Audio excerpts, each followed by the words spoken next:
If you were to bake a cake from scratch, you know that there is a formula that you need to make that cake work.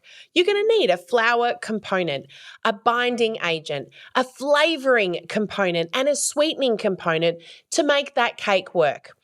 Now, what you use as those components, which I like to think of as the ingredients, is entirely up to you. Now, there's a few things you want to keep in mind. First of all, you need to be thinking about what is your skill set? Because you're not going to create a cake or a recipe for a cake based on skills you don't yet have. You're also not going to create something based on ingredients you don't enjoy. So you've also got to think about, what do I like? What resonates with me and is authentic to me? And then the last thing you've got to consider before creating your recipe is, who am I serving the cake to? Who's the audience at the other end?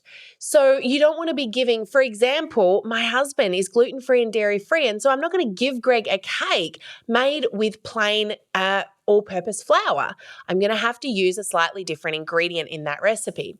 So as you go through and you create your recipe, which is your how to date, how to attract people, how to convert people, how to retain them to your business, you got to be thinking about what you're putting out there, and they are your ingredients. Now, the content you put out there, i.e. your ingredients, can be used in different quantities at different times using different methods. But this all comes from playing with your ingredients and working out what works for you and your audience. Thank you for watching this video. If you found this helpful and you want to learn more, you can watch the full episode by clicking on your screen or in the link in the description below.